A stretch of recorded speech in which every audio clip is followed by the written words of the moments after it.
Tutti in prefettura il 17 settembre, provincia, comuni, forze dell'ordine e polizia locale di Belluno siederanno al tavolo tecnico convocato a Palazzo dei Rettori per fare il punto sulle problematiche legate alla presenza del lupo in provincia. Allevatori e cittadini non vedevano l'ora che si prendesse in mano la situazione, letteralmente fuori controllo, perché è quasi un bollettino di guerra quello che quotidianamente vi stiamo riportando da settimane da Belluno, Limana e Melle, zone in cui si susseguono inquietanti ogni notte attacchi di lupo, sperando che siano solo questi i predatori responsabili della mattanza di asini e di ovini. L'ultima in ordine di tempo questa notte a San Pronio di Melle. Paura perché ho bambine, sono qui a 10 metri da casa e hanno predato.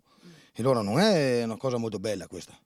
E nessuno ne parla, è poco o niente, e tutto va bene così. Siamo a San Pronio di Melle, una casa a bordo strada, l'ennesima predazione, 2 asini questa notte qui nella casa di Christian Menel. Christian, ci fai vedere dove è successo il fatto? Sì.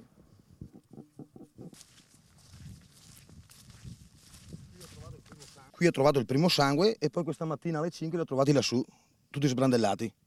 E li hai dovuti sopprimere? Ho chiamato il veterinario, li ha soppressi. È la prima volta? Sì, la prima volta. Più lupi hanno colpito alle 4:30 una manciata di metri dalla casa in cui Christian Menel vive con la sua famiglia e una bambina piccola. Con Mauro andiamo a casa sua perché i lupi hanno attaccato proprio in centro paese, in mezzo alla strada. Che cosa è accaduto questa notte? Sì, andiamo a vedere. L'asino è stato attaccato qua sopra sul ciglio della strada e poi è stato azzannato e ferito più forte sulla strada qua così. Ma io gli asini qua non li tengo per profitto, perché gli asini non danno profitto, li tengo solamente per il decoro del paese. Quelli che stiamo vedendo adesso in questo momento sono suoi? Sono quelli che si sono salvati, sì, però adesso cosa faccio io?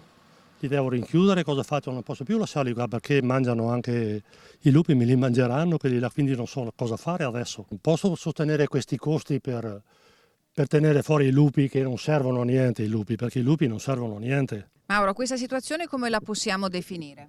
Ma secondo me è fuori controllo. Ci sono troppi branchi di lupi che girano di qua e di là perché è fuori controllo secondo me.